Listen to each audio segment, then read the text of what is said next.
I hope you're well. Welcome or welcome back to my channel and welcome to my February reading wrap up. It's been a while since I've said that, a very, very long time, but I am here to talk about the books that I read in February. To all of the new faces and subscribers on my channel, hello, welcome. I think most of you probably came from the Her Storyathon announcement and recommendations video, and if you're here for that, stick around. That is very much the bread and butter of what is on this channel. Shameless plug that I am going to give myself. I love reading historical fiction, especially about women from the past, like real ones.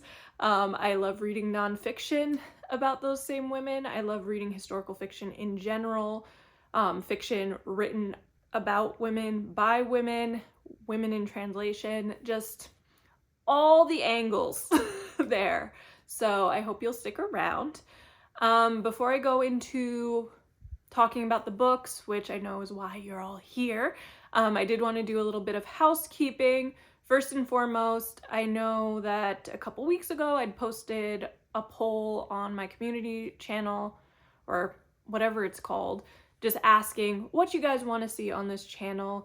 And I've been posting a lot of vlogs, but now that I'm kind of getting back into the rhythm of YouTube and booktube in general, I am going to try to film a few more of these styles, sit down, talk about book videos a month. Definitely want to do a wrap up, whether it's just one wrap up a month or like a mid-month and then end of month wrap up. We're going to have a little bit more of that and just other reviews and things as they come along. So for those of you who don't love vlogs, it's okay. There are going to be plenty of sit-down videos for you as well. And then also just to say, my apologies for being a little bit of a flake in February. February was weird.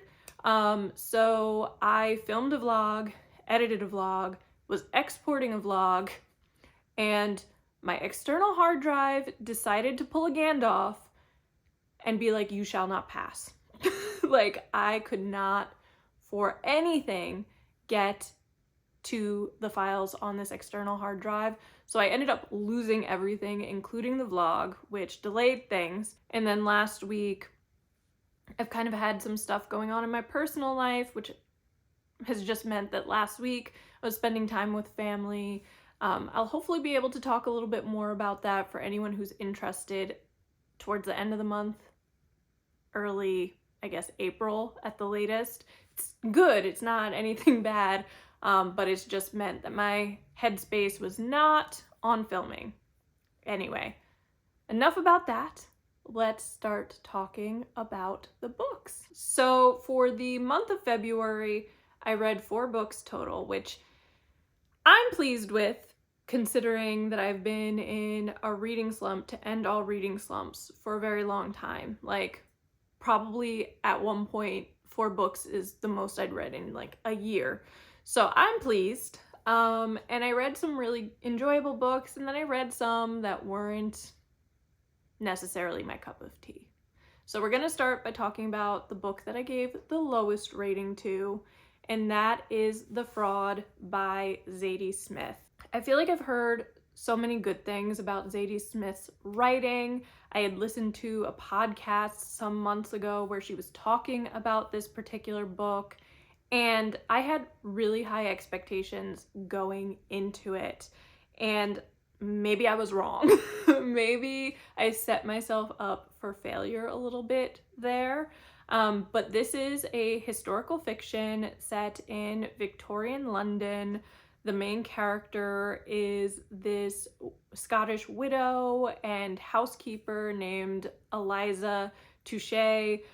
She is basically the housekeeper for her cousin, who is this one-time famous novelist who rubbed elbows with the likes of Charles Dickens, who he counted among his friends, and who in his old age has kind of been like falling into obscurity, despite the fact that he's written like dozens of books, basically.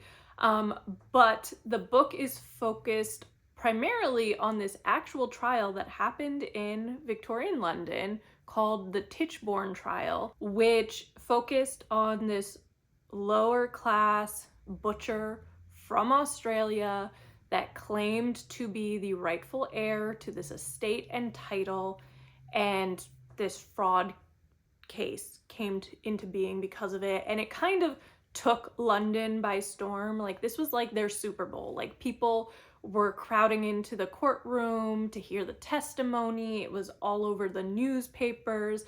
It was everything that everyone was talking about. And like, people were taking sides. They were taking Roger Tichborne's side, saying like, you believe him, it's the truth. People saying, no, he's a fraud. Like, it really took over. And there's this particular witness who's kind of the key witness, Andrew Bogle, who was an enslaved person in Jamaica who happens to have known the real Roger Tichborne and is saying that this man on the stand is the real Roger Tichborne. So if that sounds a little bit disjointed, yeah. that is just one of a few things that I think made this book not as enjoyable for me as I had hoped. I ended up giving it a 2.75 rating. And I guess let me talk about the stuff that I enjoyed about this book first.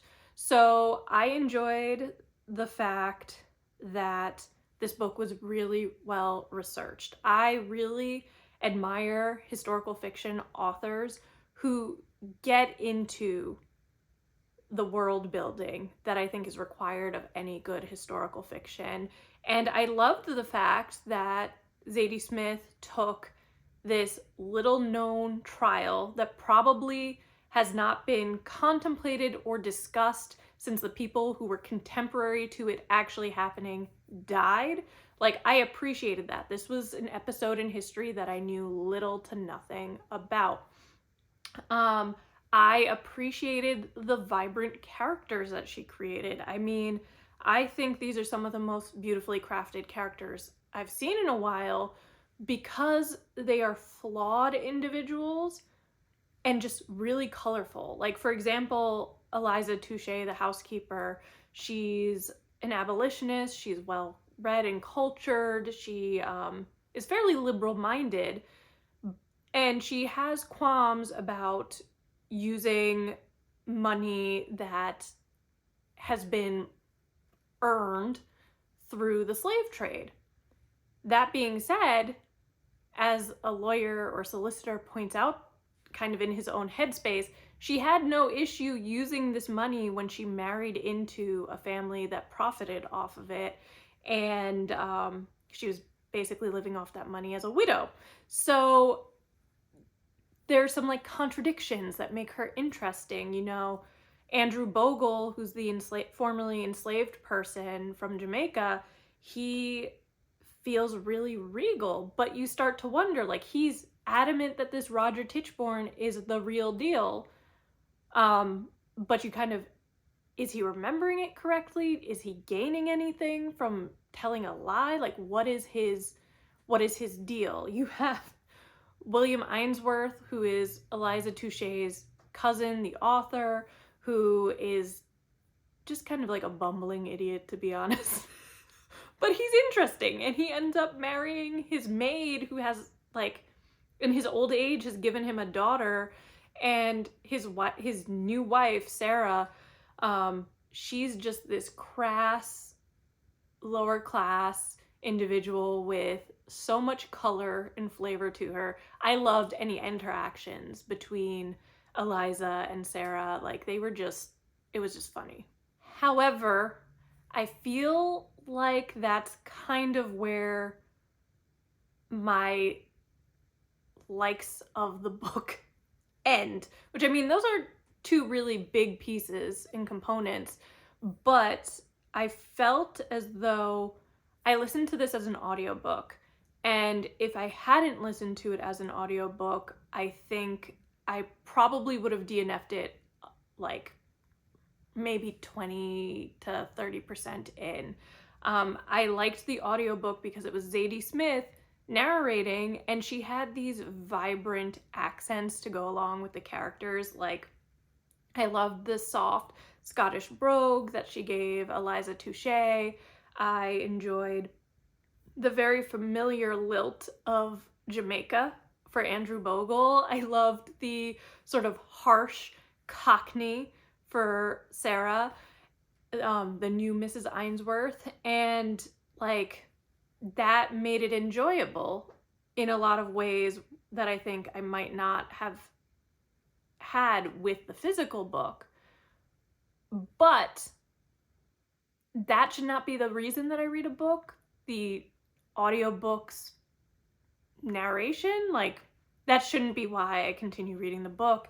And to be honest, even with that going for it for me, there were numerous times that I was listening to this in the morning or in the evening where I fell asleep. I think a large part that was a problem was actually the structure of the book. It felt very disjointed overall. Like, I enjoyed the historical fiction, like the historical facts that were woven in and that made this the book that it was supposed to be, but I almost felt like there's maybe too much emphasis on the trial itself so that it became like a trial book. And, you know, if you wanted to be that kind of focused on historical fact, I kind of wonder why you didn't write it as a nonfiction, rather than trying to weave it into this historical fiction. So that was one thing. The chapters were also very, very short, which I've discovered is not something that I particularly enjoy. Like, and when I say short, this book as an audiobook, I was listening to it using Spotify because the Libby app, like the wait time to read this was like 16 weeks or something. The audiobook had like 200 chapters roughly. Like, I think it was a little bit less than that, maybe 190 something chapters. And most of the chapters were maybe 2, 3, 4 minutes of narration. Like, they were all very, very short and clipped.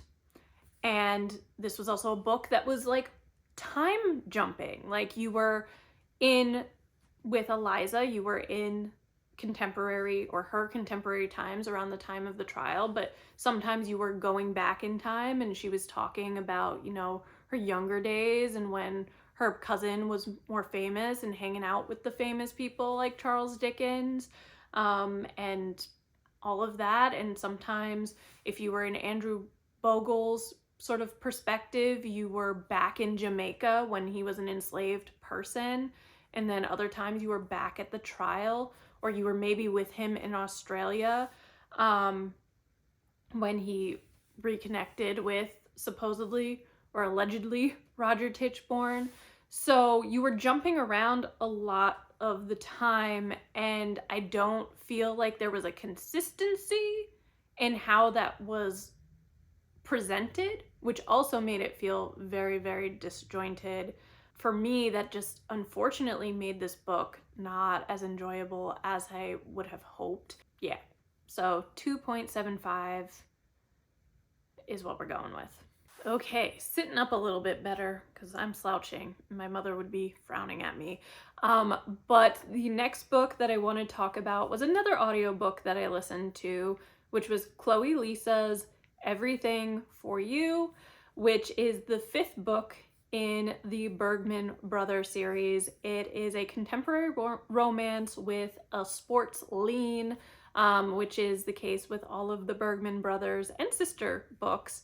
And as someone who knows nothing about sports, actually thinks most of them are boring, you do not need to enjoy sports or be a sports fanatic to enjoy these books. They are overall just freaking delightful.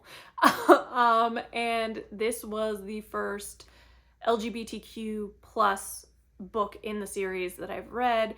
The 2 characters are Gavin and Oliver. It has a load of romance tropes in it. The main one is enemies to lover, but there's also age gap. There is also sunshine and grumps, that like opposites attract sort of thing, the one bed situation, and forced proximity. So there are a lot of things going on in this book, and what I love about the Bergman Brothers series in general is that I feel like the representation is solid. These are the stories, and the romantic stories at that, about people that I don't often see represented in romances or really in books in general.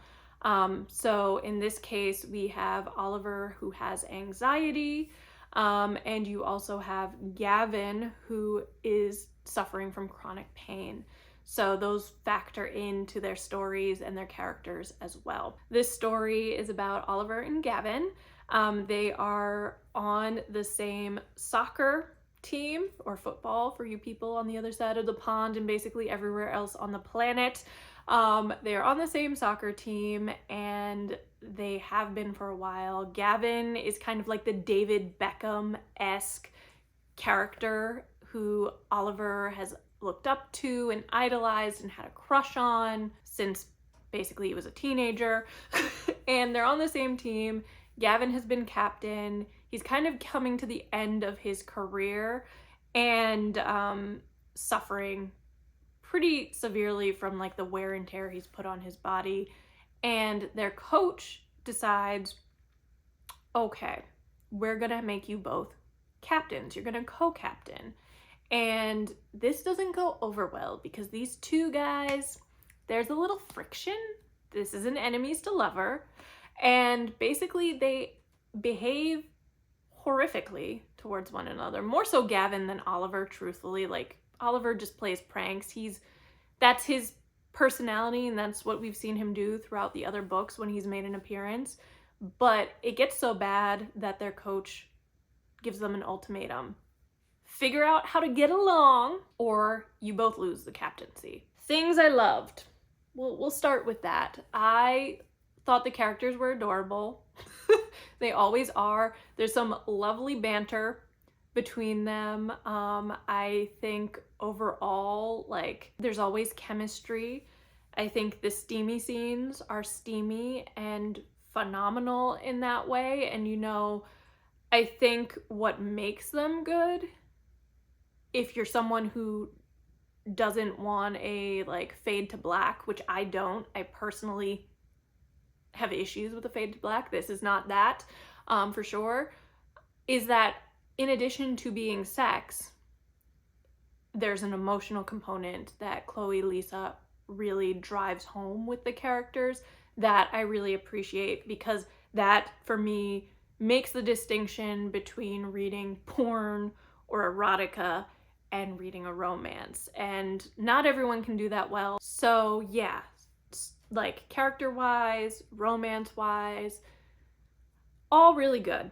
But I did end up giving this book a 3.5, which I think might be the lowest rating I've given a book in this particular series.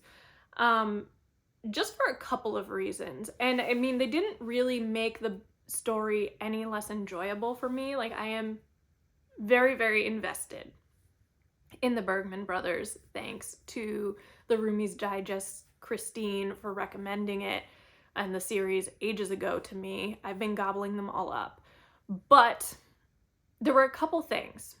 First of all, I don't know that I would necessarily consider this an enemies to lover or even a slow burn, because they start off with both of them having the hots for each other. Like, I don't know if that really makes enemies to lover in my mind. Like, but it didn't necessarily feel like a true enemies to lover situation. And also, I felt like some of the conversations felt a tad immature or a tad too cheesy. Like, I feel there wasn't a balance there, and some of that made it feel unbelievable. Like, I get that it's a romance, it's gonna have a happy end, like there's gonna be some conflict that's resolved so that they can ride off into the sunset together. I get that. I understand it. But like, there's a scene, without going into it, where like Oliver is just like, why don't you like me? Why can't we get along? And Gavin's response is, we'll never get along. I'm never gonna like you. And I'm kind of like, but why? Like, this sounds like a conversation that I would witness in my mother's like 4-year-old pre-K classroom, not between two grown men. And then similarly, some of the conversations where they were talking about their feelings just felt really, really, really cheesy. Like, to the point that I'm like, do we really think that two grown men are talking to each other like this? Like, do we really? And I feel like that is probably where my 3.5 comes from, because I do feel like, in a way, this was a novel that had a cisgender, heterosexual woman writing about two gay men in a relationship, which then made it feel like it was through her gaze and almost an idealized version of what that relationship would be, rather than what it might have been if it was written from someone who could sort of take ownership of that voice as being someone who is LGBTQ and male. I just feel like maybe it's more of what someone might want this LGBTQ plus relationship to look like, this gay romance, rather than what it's really like. So while I loved the characters, I loved the storyline overall, the cheese factor was a little high, and I started to wonder about this lens through which the book was written. Now we're talking about my 4-star reads, and I have 2 of them to talk to you about. And the first is going to be The Gentleman's Gambit by Evie Dunmore, which is the 4th book in the League of Extraordinary Women series. It is a historical romance set in the Victorian era, and this is the conclusion to the series, actually. And this is a solid 4-star read for me. I think all of the books in this series have actually been 4 to 5 stars. This is about Katrina, who is a Scottish lady. She is a suffragette. She is a teaching assistant for her father at Oxford. So this kind of has like an academia vibe. I wouldn't say dark academia. I'd say maybe academia light. And the love interest is this man, Elias, who is from the Middle East, and he comes to the UK, Great Britain at the time, kind of under false pretenses. He says he's there to catalog antiquities at Oxford, but he's really there to repatriate art and bring it home to the Middle East. Pieces that, kind of like the Elgin marbles, have been taken from their homelands by wealthy British lords and the like, who think they're somehow preserving the culture because the people in these other nations and countries aren't going to value their own antiquities. So he's come kind of with this in mind, and he and Katrina are kind of in forced proximity, and they have a very awkward meeting at the estate in Scotland, which kind of sets the tone a little bit, but they're both attracted to each other, like they are. And it's a romance book, so you know, sparks fly, things happen.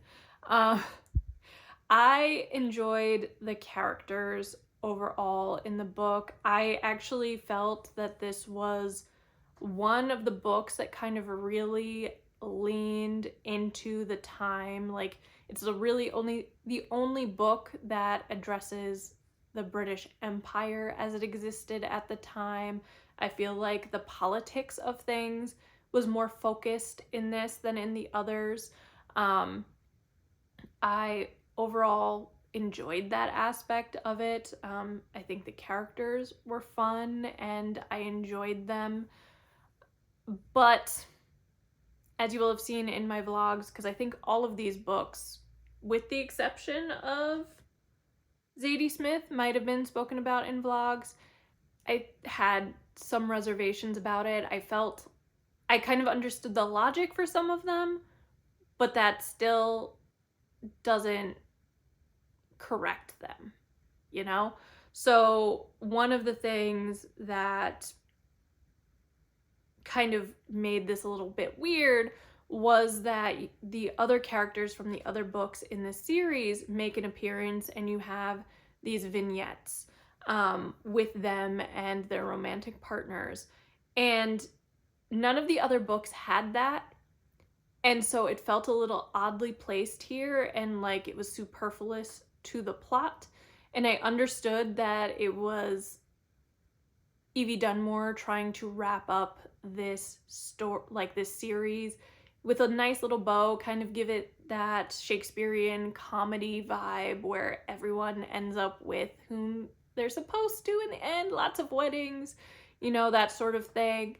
But it kind of hindered the overall plot here.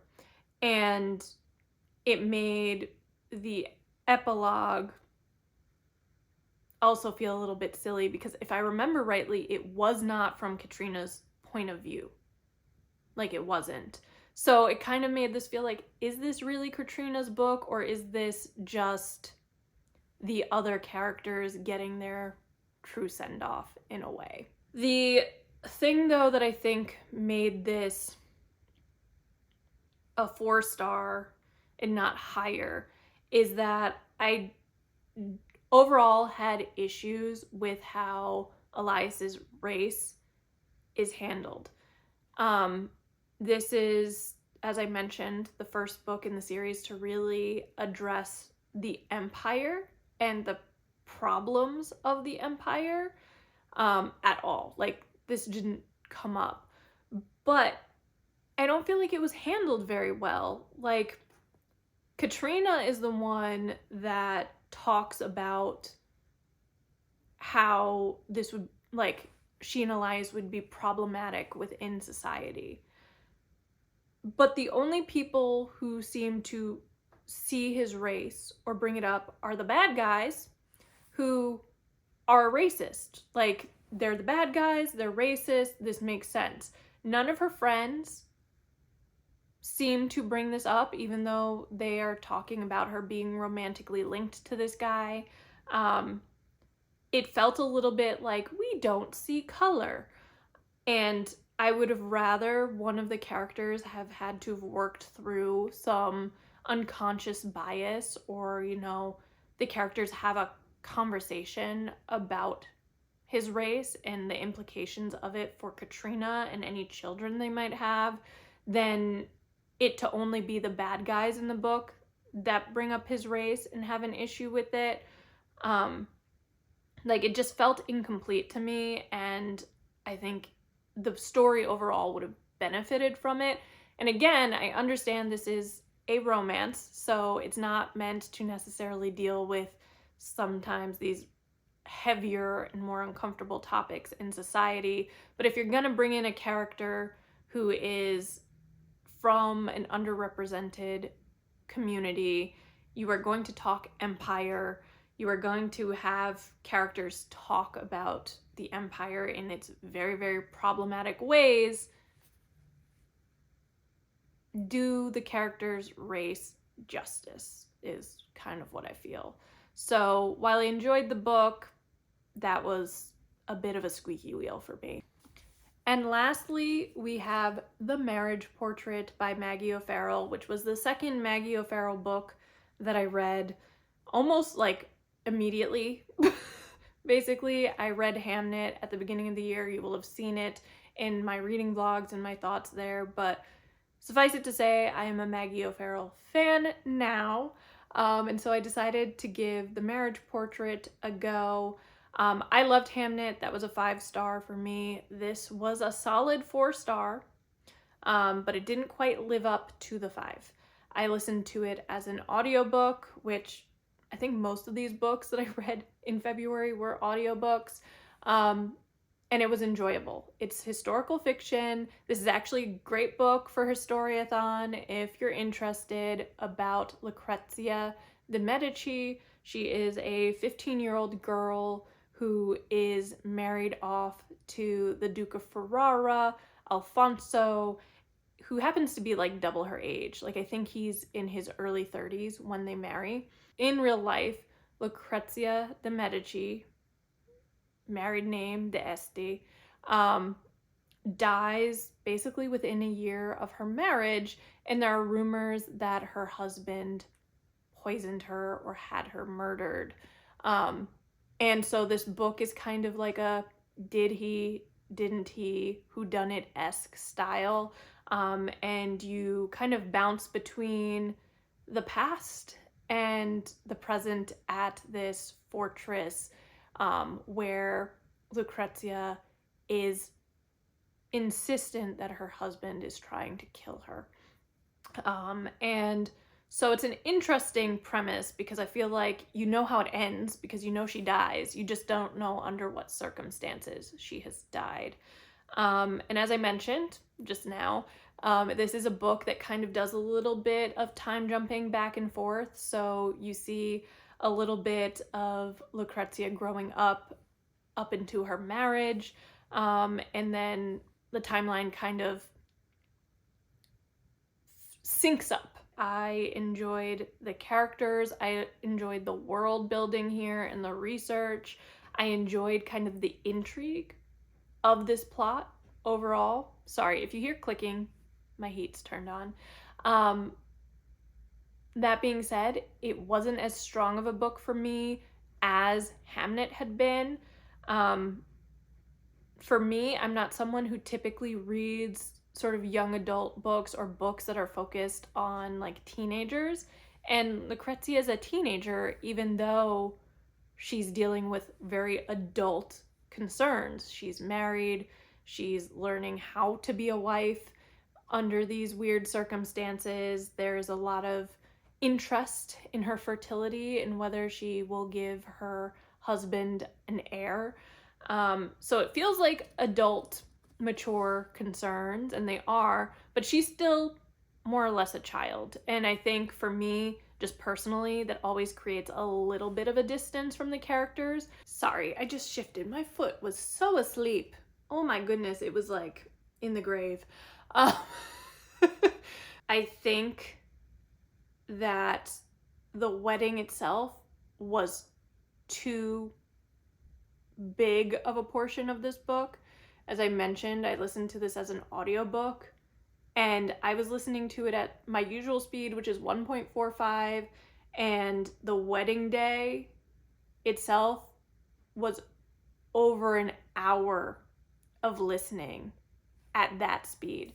So this is not a huge book. The audiobook, I don't remember how long it was overall, but it felt like it could have been like a solid third of this book was just devoted to the wedding and the wedding day itself. So that made pacing feel a little bit weird. And then I didn't love the ending. I'm not going to give any spoilers. I always try to avoid spoilers, but it was one of those endings where I wasn't entirely sure that I read it correctly, if that makes sense. Like, I listened to it and I was like, huh? And so then I listened to it again. Like, I rewound the audiobook, listened to it again more intently, and I'm still like, am I still mishearing it? And so then I brought the physical book out and read it, and I was still unsure. Like, I was just sitting there confused. I was not a fan of this ending. But otherwise, like, I did enjoy the book. I loved the fact that there was this intrigue, there was this question, like, did he or didn't he do it? And during the reading of the book, I kind of kept flip-flopping. I loved that I kept doing that. I loved that it made me keep doing that. I really enjoyed the other characters that were brought in. I loved how art played such a big part of this story because Lucrezia was quite the artist, and her marriage portrait is kind of this symbol in the book. Like, I enjoyed that. The ending, the really, really long wedding, and the fact that she's a young girl, I just think didn't do it for me in the way that I would have hoped. But it was still a very, very, very solid book. So yes, those were the books that I read in February. Basically, it was a good month. It was a good month. That's it. That's where I'm gonna leave you. But do in the comments let me know what your favorite book of the month was, what your least favorite book of the month was. I'm always looking for book recommendations and to hear people's thoughts. But thank you so much for watching. I hope you enjoyed this video, and if you did, hit that thumbs up button, leave a comment, and if you're not subscribed, go ahead and hit that subscribe button too. Thanks so much for watching. I'll see you next time. Bye!